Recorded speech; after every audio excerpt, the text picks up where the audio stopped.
Assalamualaikum warahmatullahi wabarakatuh. Alhamdulillah, nahmaduhu wa nasta'inuhu wa na'udzu billahi min syururi anfusina wa min sayyiati a'malina. May yahdihillahu fala mudilla lahu wa may yudlil fala hadiya lahu. Asyhadu an la ilaha illallah wahdahu la syarika lahu wa asyhadu anna sayyidana wa nabiyyana Muhammadan 'abduhu wa rasuluh. Allahumma salli wa sallim wa barik ala sayyidina Muhammad wa ala alihi wa sahbihi ajma'in. Amma ba'd. Bapak Ibu, para orang tua kami, para tetua, para tuan guru, alim ulama, kaum cerdik cendekia, hadirin wal hadirat rahimakumullah. Alhamdulillah, sebagai pembuka kalam dan ungkapan puji serta syukur kita kehadiran Allah Subhanahu wa taala, pada subuh ini kita bisa kembali bersama-sama melaksanakan salat subuh berjamaah di masjid ini, dan insya Allah selama beberapa waktu ke depan kita isi dengan lanjutan kajian fikih kita, yang insya Allah kita akan membahas satu bab tentang persoalan faraid atau warisan. Kemudian tidak lupa pula kita berselawat dan menyampaikan salam kepada kekasih Allah baginda Rasulullah Muhammad sallallahu alaihi wasallam. Allahumma shalli wa sallim wa barik ala sayyidina Muhammad wa ala ali sayyidina Muhammad. Semoga kita termasuk di antara umatnya yang mendapatkan syafaat Nabi pada hari kiamat nanti. Amin ya rabbal alamin. Bapak Ibu jamaah rahimakumullah, ini kita lompat kajiannya pada bulan terakhir kemarin. Kita sudah habiskan persoalan tentang sholat. Kalau menurut tertibnya kita mulai pembahasan tentang zakat bulan ini, tapi sesuai dengan permintaan ingin mengkaji persoalan warisan, maka kita akan lompati persoalan ini. Dan memang untuk mengkaji warisan ini kita butuh media-media seperti ini, dan alhamdulillah difasilitasi. Bapak Ibu yang rahimakumullah, mengingat ilmu faraid ini sangat tidak terlalu luas sebenarnya, tapi kalau dihabiskan sekali pertemuan nyaris mustahil. Maka menurut hitung-hitungan saya ada 3 pertemuan dibutuhkan. Itu dia. Hari ini kita akan bahas di bagian pertama atau sesi pertama, yaitu tentang dasar-dasar faraid. Kemudian yang kedua itu insya Allah di bulan depan tentang rukun faraid, dan yang terakhir tentang perhitungan. Nah, jadi karena itu tadi seperti yang saya jelaskan, memang dia tidak luas, tetapi waktu kita kalau dibuat 60 menit ya mustahil lah, bisa dibilang mustahil untuk menyelesaikan penjelasan persoalan faraid ini. Baik, tanpa memperpanjang kalam, kita masuk ke pembahasan inti pada pertemuan pertama ini, yaitu tentang dasar-dasar faraid. Bapak Ibu yang rahimakumullah, maka penting dibahas ini di awal karena untuk mengetahui bagaimana hukum faraid ini, apakah dia hukumnya hanya anjuran ataukah kewajiban. Dan ini juga perlu kita dudukkan dia,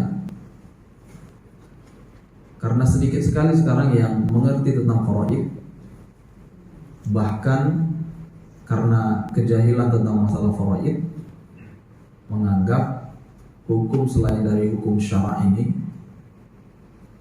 lebih afdal dilaksanakan. Nah, ini perlu diwaspadai karena jika menganggap hukum yang selain syara itu lebih afdol, nah ini bisa mengganggu keimanan ini.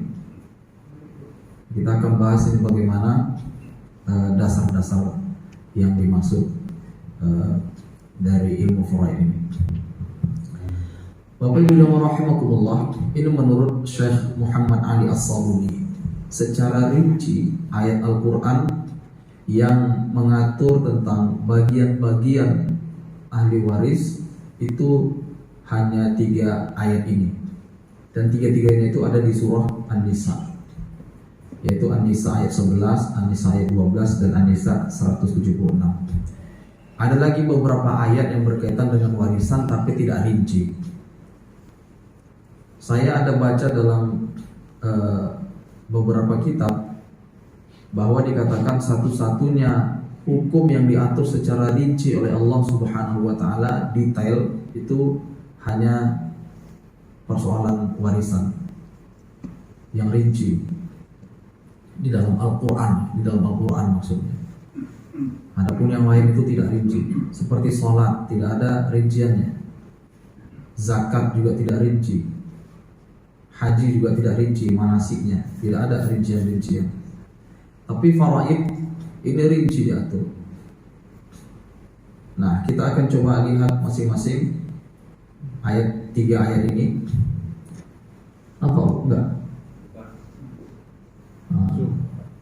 Kenapa ya? Tapi kan terbaca. Kenapa tidak terbaca ya? Apa? Nah, kalau itu saya bacakan aja lah ya.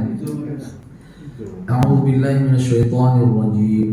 Yusikumullahu fi auladikum lidzakari mithlu hadzil unthayayn. Fa in kunna nisaa'un fawqa ithnatayn falahunna thulutha ma tarak. وإن كانت واحدة فلها النصف ولأبويه لكل واحد منهما السدس مما ترك إن كان له ولد فإن لم يكن له ولد وورثه أبواه فلأمه الثلث فإن كان له إخوة فلأمه السدس من بعد وصية يوصي بها أو دين آباؤكم وأبناؤكم لا تدرون أيهم أقرب لكم نفعا فريضة من الله إن الله كان عليما حكيما. يوصيكم الله في أولادكم. Allah mewajibkan tentang anak-anak kalian, maksudnya warisan anak-anak kalian. Lidzakari, bagi laki-laki, mithlu hadzil unthayain, sama dengan 2 bagian perempuan. Jadi satu laki-laki itu ditetapkan Allah mendapat 2 bagian perempuan.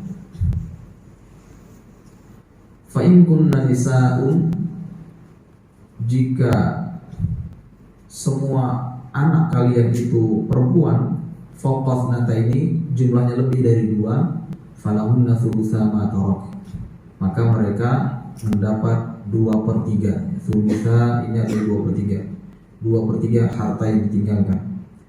Wa in kanat wahidatan, jika anak yang meninggal itu perempuan cuma 1 orang, falahan nisfu, maka dia mendapat separuh harta warisan.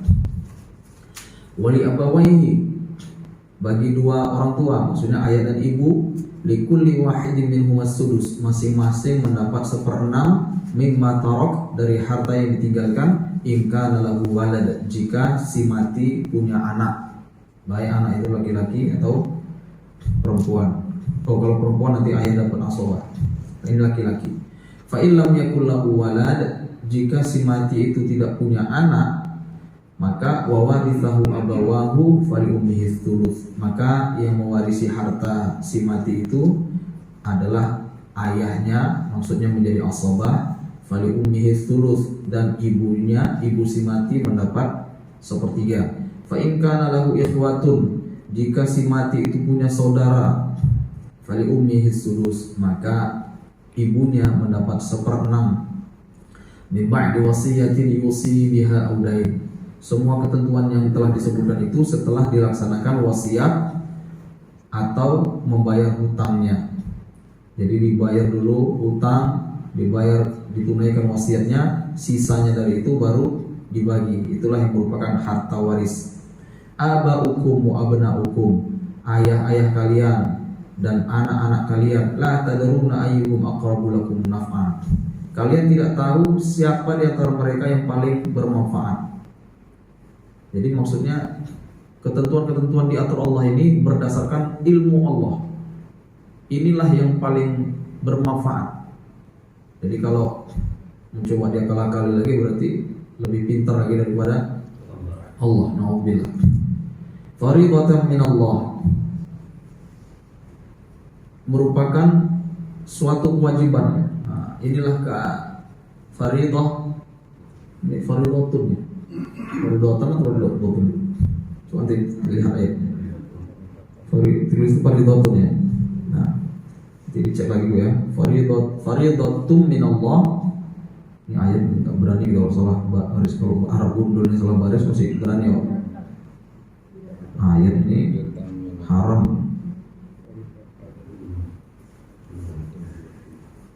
Fariidatan. Nah, fariidatan ini kita ketik dari apa nih? Copy paste dari ada aplikasi di Word ya.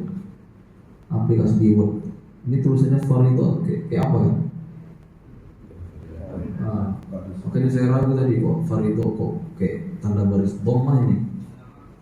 Padahal itu fariidatan ya. Fariidatan min Allah. Innallaha kana 'aliman hakima. Sesungguhnya Allah Maha mengetahui, Maha bijaksana. Begitu juga di ayat yang ini dan ayat yang ini. Mungkin tak perlu saya bacakan, nanti kalau apa slide-nya saya kasih. Nah, Bapak Ibu jamaah rahimakumullah, beberapa yang penting. Pertama, telah saya jelaskan tadi, satu-satunya masalah yang rinci detail dalam Al-Quran itu adalah persoalan waris. Sampai diatur 1/3, 1/2, 1/4, 2/3, 1/6, 2/3. Jadi bagian-bagian itu langsung dibuat Allah SWT dalam Al-Quran. Ini yang pertama. Kemudian yang kedua, Allah menyatakan ini, ayah kalian, anak kalian itu la tadruna ayyuhum aqrab.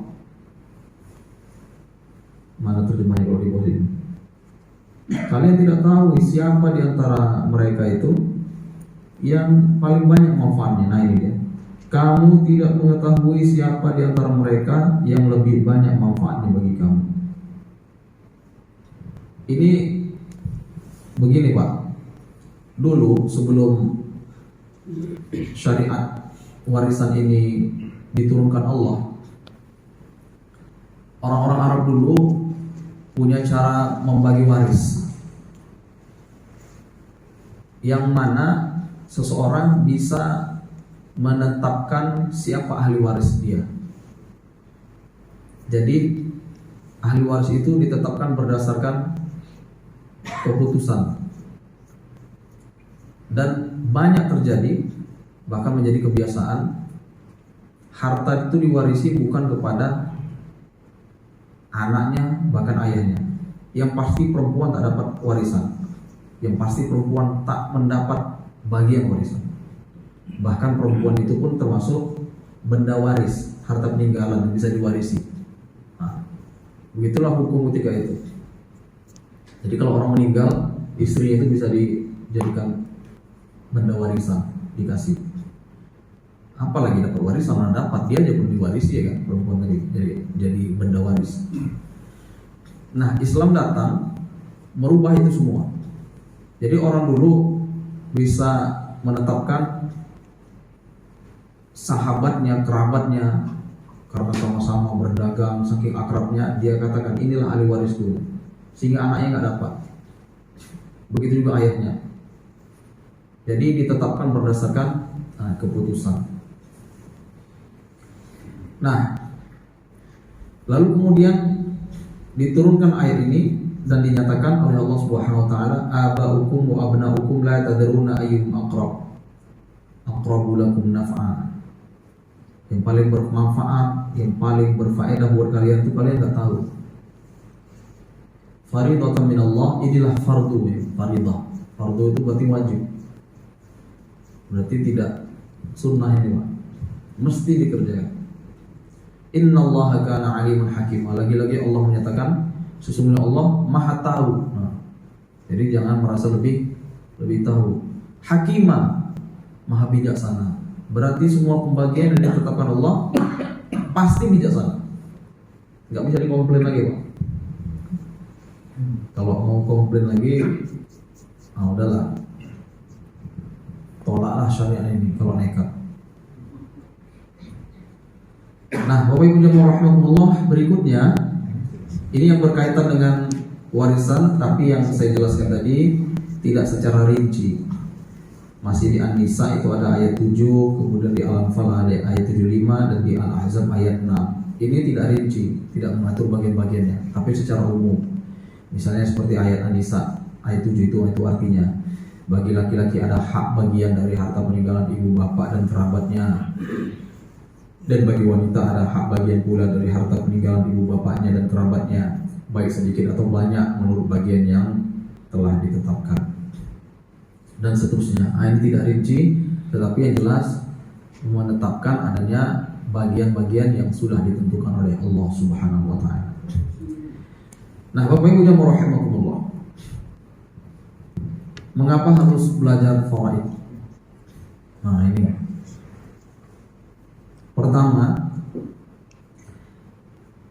ada ancaman kekal di neraka. Jadi kalau selama ini kita ketahui yang kekal itu orang kafir ya. Tapi ini di An-Nisa ayat 14, ayat ini baru kelang beberapa ayat dari ayat warisan tadi kan. An-Nisa ayat 11, 12 tadi kan. Nah, ini di ayat 14 ini. Wa may ya'sillaha wa rasulahu wa yata'adda hududahu yudkhilhu naran khalidan fiha wa lahu 'adzabun muhin. Iya pula di sini khalidan ini kayak baris apa memangnya? Berarti memang tanda diri. Khalidan ini ya. Siapa yang durhaka kepada Allah dan Rasulnya dan melanggar batas-batasan Allah, maka Allah akan memasukkannya ke dalam neraka khalidan fiha, kekal di dalam neraka itu, walahu adzabun muhin, dan bagi mereka siksaan yang hina, membuat mereka terhina. Jadi nggak main-main ini orang yang mengingkari, menolak. Aku nggak mau sama itu, nggak adil menurutku. Apa itu dilaksanakan itu? Apalagi kalau hartanya banyak ya. Kalau hartanya sedikit kita juga. Orang kalau berebut juga udah hartanya sedikit, berarti ini susah betul berarti ini. Tapi kalau hartanya banyak, Pak, nafsu menguasai, diprotesnya bisa. Kami di MUI Sumut itu bolak-balik pertanyaan masuk di Komisi Fatwa itu tentang masalah warisan. Bolak-balik asik menyelesaikan warisan aja, ngitung harta orang ya. Bukan harta sendiri, dihitung harta orang itu. Nah, makanya penting belajar faraid. Diajarkan kita kepada anak istri, diberitahu anak-anak istri supaya nanti kalau kita mati gak ribut-ribut di masalah ini. Cuman kadang-kadang kita bukan tak berilmu dan gak mengajarkan itu. Padahal kita tahu mati ini kan sesuatu yang reguler nih, pasti mati ya apapun. Cuma waktunya kita nggak tahu. Kemudian yang kedua, ada perintah khusus dari Rasulullah SAW. Ya Abu Hurairah, ini hadis. Wahai Abu Hurairah, ta'allamul faraid. Belajarlah faraid, kata Nabi. Pelajari faraid itu. Wa'allimuha, dan ajarkan. Jadi belajar dulu baru diajarkan. Fa innahu nisful ilm. Ilmu faraid itu separuhnya ilmu. Jadi kalau ilmu itu ibarat satu, nah dibagi duanya itu separuhnya itu faraid. Wa innahu yunsa, sesungguhnya ilmu faraid itu nanti akan dilupakan. Wa huwa awwalu ma yunza'u min ummati, dan ilmu faraid itu termasuk ilmu yang pertama kali dicabut dari umatku. Bagaimana cara mencabut ilmu faraid? Dengan mematikan para ulama, dengan mematikan orang yang ngerti faraid. Kalau dulu orang paham tentang ilmu faraid, hampir banyak yang menguasai, tapi sekarang ini agak sulit mencari orang yang mengerti betul-betul. Kemudian yang ketiga sebabnya atau alasannya kelangkaan ilmu faraid. Jadi kata Nabi SAW ini hampir sama, tapi dengan sedikit pembedaan. Ta'allamul Quran, pelajarilah Al-Quran. Wa'allimuhun nas, ajarkan Al-Quran itu kepada manusia. Ini urutan pertama, disuruh belajar Al-Quran. Kemudian wa ta'allamul faraid, pelajarilah ilmu faraid. Wa'allimuhun nas, ajarkan faraid itu kepada orang-orang. Fa inni mru'un maqbud, aku ini seorang manusia yang bakalan mati. Ini ucapan Rasulullah ini. Aku ini adalah seorang yang bakal mati. Wa innal ilma sayuqbad, dan ilmu ini ya, nanti akan dicabut. Wa tadhharul fitan, dan jelaslah fitnah. Hatta yakhtalifal ithnani fil fariidah, sehingga dua orang bersengketa tentang masalah bagian masing-masing. La yajidani may yaqdi biha, mereka tak menemukan lagi siapa yang bisa menjawabnya berdasarkan faraid. Ini bakalan terjadi nih Pak. Bukan berarti dengan kita mengaji faraid ini terus kita ngerti semua ini. Kalau nggak niat, payah Pak kalau niat. Salah satu tandanya kalau Allah menginginkan kebaikan kepada hambanya adalah mayuridillahu bihi khairan yufaqihu fiddin. Siapa yang dikehendaki Allah kebaikan pada orang tadi, maka dia akan pahamkan orang tadi tentang persoalan agama. Maka berdoalah kita, mudah-mudahan termasuk kita yang dikehendaki Allah. Kalau kita nggak ngerti juga, berarti kita bukan bagian yang dikehendaki Allah berarti. Kalau gitu rugilah. Nah, jadi Bapak Ibu yang rahmatullah, ini menunjukkan ilmu waris ini bakalan lenyap. Kemudian alasan yang keempat, faraid itu mempelajarinya itu sejajar dengan belajar Al-Quran. Kata Nabi SAW, bukan, ini kata Umar bin Khattab, ta'allamul faraid kama tata'allamuna Al-Quran. Pelajarilah ilmu faraid sebagaimana kalian mempelajari Al-Quran. Kemudian yang kelima, menghindari perpecahan keluarga. Kadang-kadang Pak, gara-gara ini ribut Pak, nggak ngerti mana warisan, mana wasiat, mana hibah, campur-campur baur semua antara apa itu, nggak ngerti dia. Akhirnya berkelahi, ribut. Apalagi yang tanahnya luas, yang sawit, yang kelapa, yang segala macam ya kan. Pokoknya itu adalah yang kami selesaikan di semua itu. Masalah ini berkelahi. Ini barusan lagi ada komplain mereka dengan nanti Bapak Ibu bakal kesulitan lagi nanti kita, khususnya orang yang ngerti ya, khususnya orang yang ngerti faraid ini Bu, bakal kesulitan lagi dengan adanya kompilasi hukum Islam. Ada kompilasi hukum Islam yang menjadi pegangan hakim di pengadilan agama, itu hasil ijtihadnya beda nanti dengan ilmu warisan yang kita pelajari. Jadi nanti bakal jadi persoalan juga nih. Kita bingung. Ya udah, kalau Bapak menyelesaikan mengadu ke kami, begini petunjuknya. Tapi kalau Bapak menyelesaikan di pengadilan agama, bakalan begini nanti ceritanya. Nah, gitu nanti paling kita jelaskan kepada yang bertanya. Nah, orang itu hitung-hitung mana lebih diuntungkan nih di pengadilan atau di sini kan. Nah, jadi begitulah dia resikonya nanti Pak. Perpecahan keluarga itu sering terjadi gara-gara harta warisan. Padahal tinggal menerima aja ya kan, usaha tak ada. Itulah. Alhamdulillah orang tua saya dari kecil tuh selalu kami mendoktrin kepada kami. Saya udah mulai, anak-anak saya udah mulai saya doktrin juga. Jangan harapkan harta orang tua, jangan harapkan harta. Dan dulu berulang-ulang kali bilang, jangan harapkan harta kami nggak tinggalkan harta, bolak-balik gitu. Nah, jadi rupanya itu berpengaruh juga. Ngapain harap-harap? Walaupun tahu nih kita sebenarnya, cuman kadang-kadang kalau nggak di doktrin, nah itu pula yang cari yang kejar-kejar.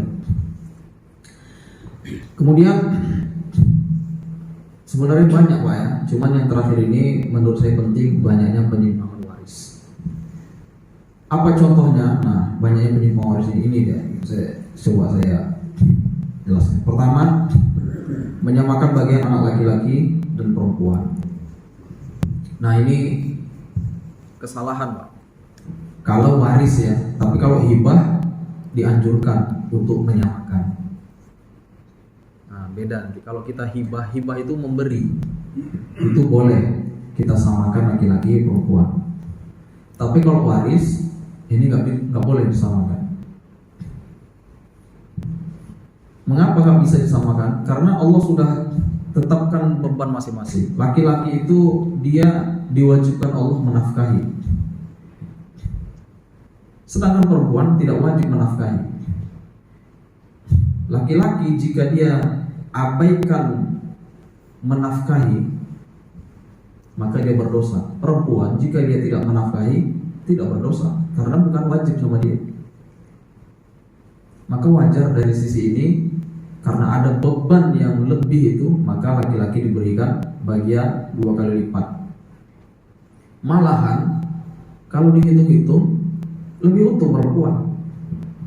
Misalnya laki-laki dapat 2 kali lipat, tapi dari 2 bagian yang didapatkannya itu dia wajib menafkahi anaknya, istrinya, orang tuanya, dia wajib menafkahi itu. Entek juga ya, tersalurkan juga pada yang lain. Sedangkan perempuan dia dapatkan 1 bagian, tapi nggak wajib dia apa-apainnya. Boleh dimakannya sendiri. Mau nggak dikasih orang, mau diapain apa. Begitulah atas dasar beban kewajiban, sehingga perempuan tadi sebenarnya untung dia, malah surplus.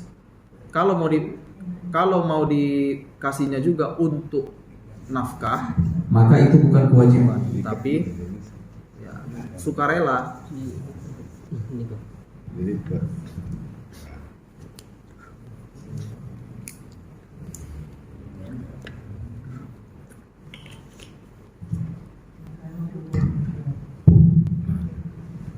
Harus di peter-peter ya. Nah, ini yang penyimpangan pertama. Kemudian yang kedua, nah ini juga beberapa penyimpangan. Membagi waris ketika masih hidup. Jadi seseorang yang punya harta langsung dibagi-baginya masih hidup, tapi dia katakan ini waris. Kalau masih hidup itu bukan waris namanya, karena waris itu berlaku jika seseorang mati dan harta itu ditinggalkannya. Kalau masih hidup itu masih milik dia, maka tidak disebut bagi waris namanya. Tapi kalau mau apa, hibah. Hibah, boleh kita bilang ini harta ini untukmu, ini harta ini untukmu, ini harta ini untuk, boleh, itu boleh. Hibah namanya, bukan waris. Tapi masalahnya ketika sudah dihibahkan, maka kepemilikan itu pindah saat itu juga. Nah, kadang-kadang orang enggak dipraktekannya nunggu habis mati. Nanti kalau aku mati, berarti itu bukan hibah namanya, wasiat. Tapi wasiat tidak batal dia kalau diberikan kepada ahli waris.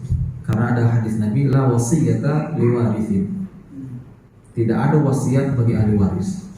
Jadi kalau ada seseorang berwasiat harta kepada ahli waris, maka jika meninggal seorang berwasiat tadi, maka maka batal wasiatnya berkaitan dengan warisan.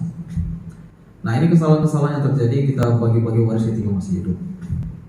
Kemudian banyak lagi kejadian orang yang bagi-bagi waris masih hidup dibaginya kepada anaknya si A, si B. Lalu ketika meninggal,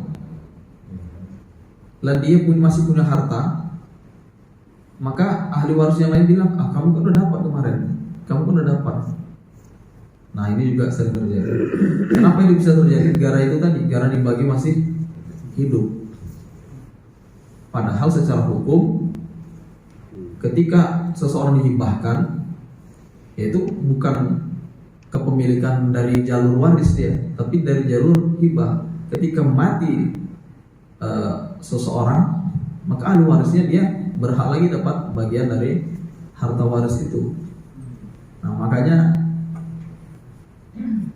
udahlah menghindari perkelahian. Untuk menghindari perkelahian, ajarkan aja faraid, udah selesai. Ajarkan faraid, istri sama anak dan semuanya. Itulah caranya. Bukan berarti dengan bagi-bagi tadi selesai semua, tak ada ribut. Justru banyak kejadian ribut gara-gara itu juga. Ayah nggak adil, sampai bilang gitu. Nggak adil orang tua kami dulu, sama si A lebihannya sama si B. Nah, sampai ada ucapan-ucapan kayak gitu. Kasus hibah waris, ini sama nih. Ini sebenarnya menjelaskan tadi kasus hibah waris hampir sama seperti yang dijelaskan di bagian nomor 2 ini. Kemudian harta dikuasai pasangan. Nah, ini maksudnya begini Pak. Setelah seseorang meninggal, harta tak langsung dibagi. Harta tadi tetap utuh, sama misalnya dia masih punya istri, itu biarkan. Kemudian atau sebaliknya, istri meninggal tak langsung dibagi, dikuasai oleh pasangan. Ini kadang-kadang nggak mau dibagi gimana, udahlah biarin aja lah dulu, sampai meninggal mama, sampai meninggal ayah, barulah kita bagi. Rupanya ahli warisnya pula meninggal kan, yang harusnya didapat meninggal pula dia, belum sempat dibagi. Ahli waris lain meninggal lagi, udah lakinya bingung gimana mau dibagi. Itu sering kejadian gara-gara ini tadi, sering ditahan-tahan warisan tadi, tidak langsung dibagi.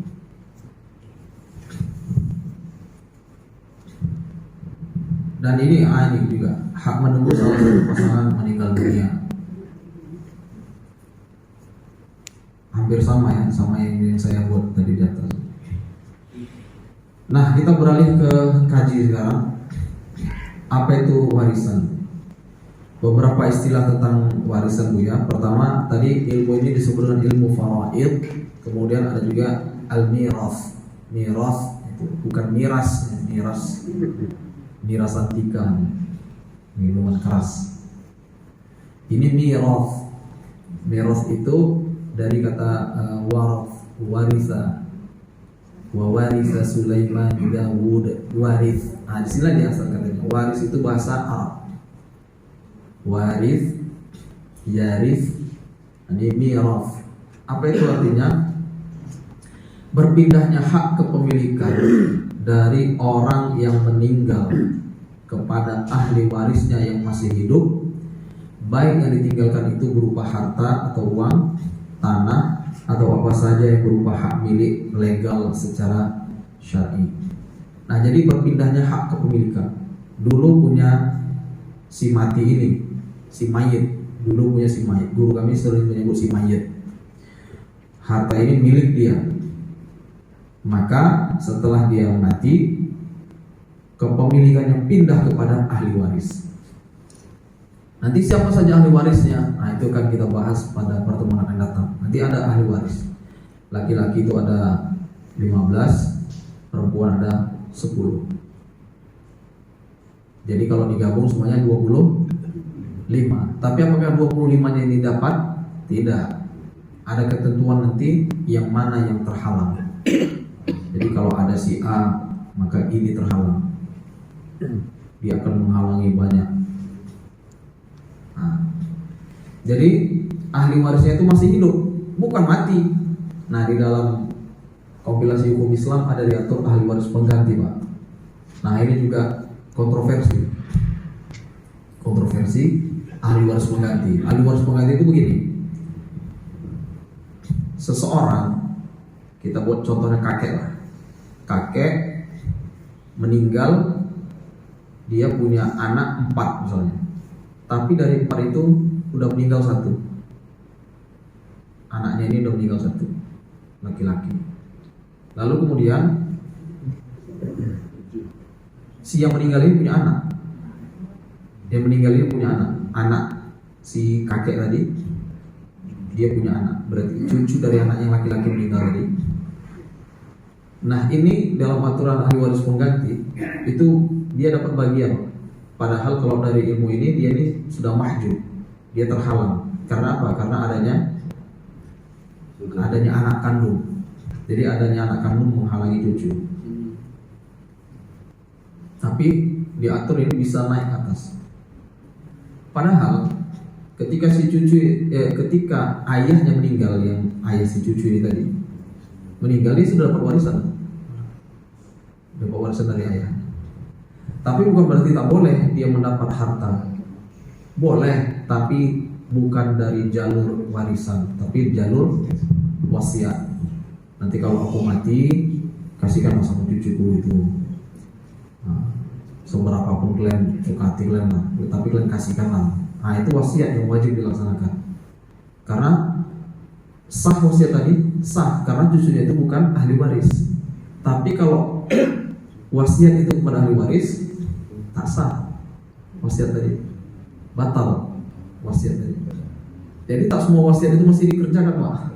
Kalau wasiatnya misalnya nanti kalau aku nanti meninggal, kalian buatlah pesta trompet sini, undang kalian band apa? Nah, itu jadi mesti dikerjakan wasiat tadi? Tidak. Jadi tak semua wasiat itu mesti dikerjakan. Nanti sebenarnya ada pembahasan tentang wasiat. Nah ini dia Bapak Ibu rahimahullah beberapa hukum ya, yang berkaitan dengan harta. Ada namanya waris, ada namanya hibah, ada namanya wasiat. Kita lihat ini perbedaan antara waris, hibah, dan wasiat.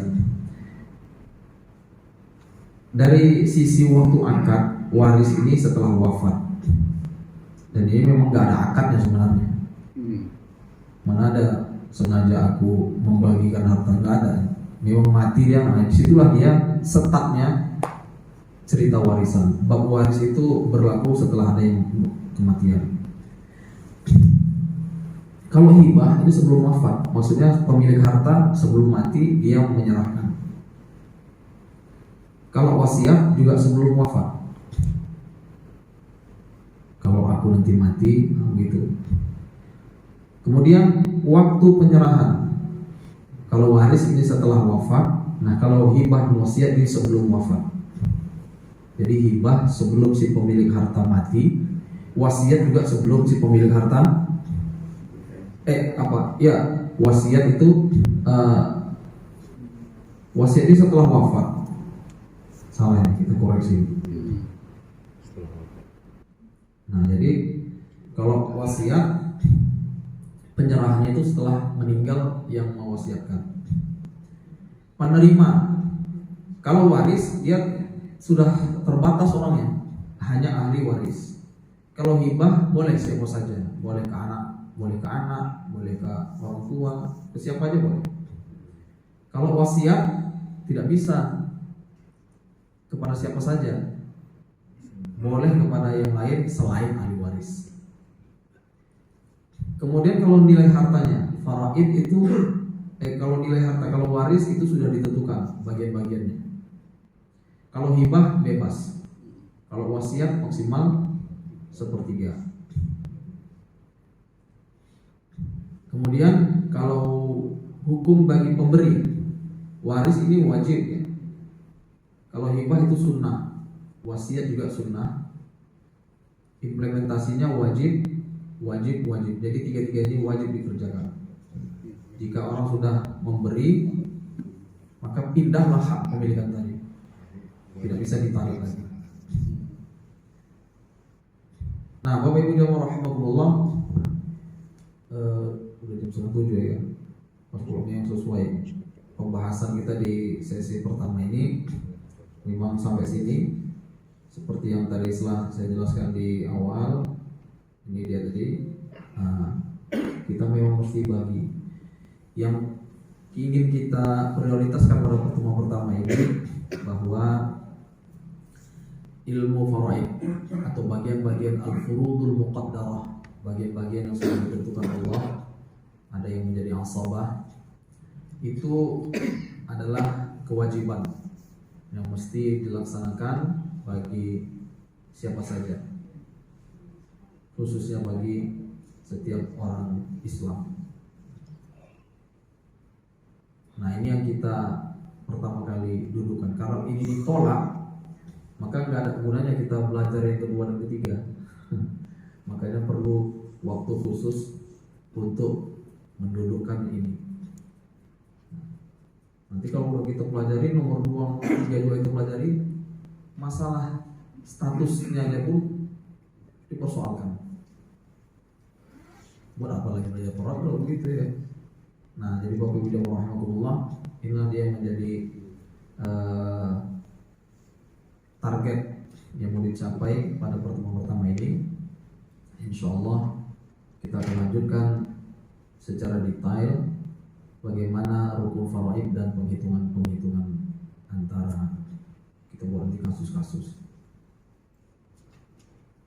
Kalau gitu nanti perlu juga whiteboard nanti. Karena ini bisa dihapus ya. Nah, itu saja mungkin. Bapak Ibu ada yang ingin bertanya, silakan untuk bertanya.